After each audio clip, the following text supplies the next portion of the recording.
کہ وہ بڑا خود غرض، خود پرست اور موڈی انسان ہے۔ جب اسے اپنا مطلب ہوتا ہے نا تو مجھے سر پہ بٹھا لیتا ہے، اور جب اپنا موڈ خراب ہوتا ہے تو جوتے کی نوک پہ رکھتا ہے، جاہل اور گنوار مردوں کی طرح۔ سماوا کی آواز میں آنسوؤں کی نمی گھلی ہوئی تھی۔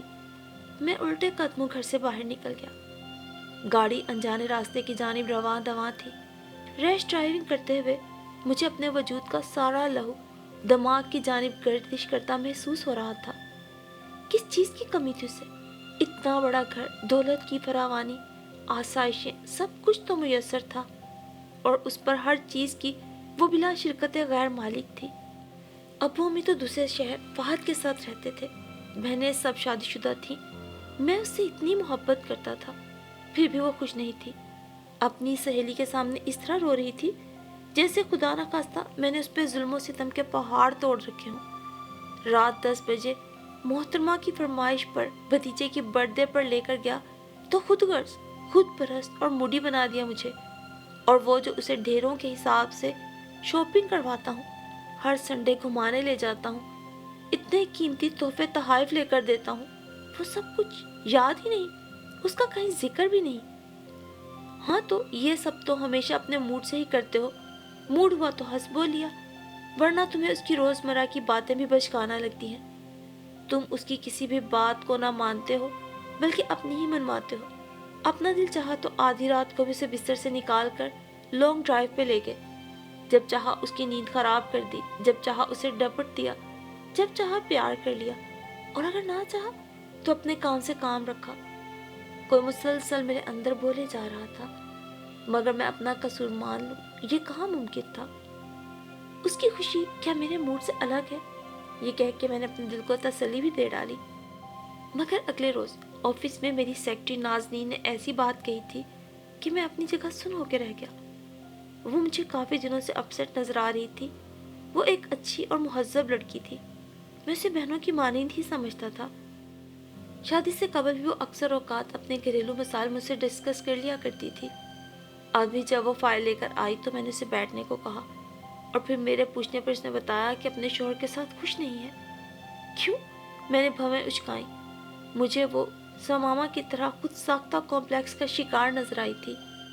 ولید سر، وہ شخص میرا آئیڈیل نہیں ہے۔ اس کی بچکانہ سی بات پہ میں بمشکل اپنی مسکراہٹ چھپانے کی کوشش کرنے لگا، مگر کامیاب نہ ہو سکا۔ سر، آپ کو مذاق سوچ رہا ہے۔ اس نے خفا خفا سی نظروں سے مجھے دیکھا تو میں گلا کھنکھاڑتے ہوئے سنجیدہ ہو بیٹھا۔ کیا وہ تم سے محبت نہیں کرتا؟ اکثر لڑکیوں کا سب سے بڑا یہی تو المیہ تھا، تو میں نے اسی کے پیش نظر سوال کیا تھا، جس پر اس نے اس بات میں سر ہلا دیا، جس کا مطلب تھا کہ وہ کرتا ہے۔ پھر کیا مسئلہ ہے؟ اپنے قیاس کے گھوڑے دوڑانے سے بہتر تھا اسی سے پوچھا جائے۔ مجھے اس کی محبت کے ساتھ ساتھ اپنی ذات کا اعتبار بھی چاہیے۔ اس نے کبھی میرے لیے مجھ سے محبت نہیں کی، کبھی میرے لیے میرا خیال نہیں رکھا۔ میری خواہشیں، میری تمنائیں کیا ہیں، اس نے کبھی جاننے کی کوشش ہی نہیں کی۔ اس کو محض اپنی ذات سے محبت ہے۔ وہ کبھی میں سے تم کا فاصلہ عبور کرنا ہی نہیں چاہتا۔ انا پرست انسان ہے وہ۔ جب اس کا موڈ اچھا ہوتا ہے نا تو مجھے سر کا تاج بنا لیتا ہے، اور جب اس کا اپنا موڈ خراب ہوتا ہے تو پاؤں کی جوتی کی جتنی اہمیت بھی دینے کو تیار نہیں ہوتا۔ آپ کو نہیں اندازہ ولید سر کہ عورت کو مرد کی محبت کی بہت جلدی سمجھ آ جاتی ہے۔ صرف اپنے موڈ کی بنیاد پر محبت جتانا اور دوسرے کے موڈ کی ذرا بھی پرواہ نہ کرنا، موڈ تو بھاڑ میں جائے، دوسرے کی عزت نفس کی بھی پرواہ نہیں کرنی، اور جب دل چاہا، جہاں دل چاہا تذلیل کر کے رکھ دی، یہ دیکھے بنا کہ سامنے والا آپ کی پل میں تولا، پل میں ماشا شخصیت کے باعث خود کس قدر پریشان اور گھبرایا ہوا ہے، وہ سمجھ ہی نہیں پاتا آپ کا وہ روپ سچا ہے جب آپ محبت جتا رہے ہیں، یا وہ سچا ہے جب آپ اس کی بے وجہ تذلیل کر رہے ہیں۔ اسی لیے میں اپنے شوہر کو چھوڑ کے اپنے میکے آ گئی ہوں۔ اگر اسے احساس ہو گیا کہ غلطیاں اس سے بھی ہوتی ہیں تو وہ اپنے میں سے تم تک کے اس فاصلے کو پل بھر میں گھٹا کے مجھ تک آ جائے گا، اور اگر اسے احساس نہیں ہوتا تو پھر جیے جیسے وہ جینا چاہتا ہے، لیکن پھر اس زندگی میں اس کی ہم سفر نہیں بن سکتی۔ نازنین جا چکی تھی اور جاتے جاتے مجھے محبت کا فلسفہ سمجھا گئی تھی۔ میں اٹھا، کی رنگ اٹھائی اور گاڑی میں آ بیٹھا۔ راستے سے وائٹ روز کا بوکے لیا۔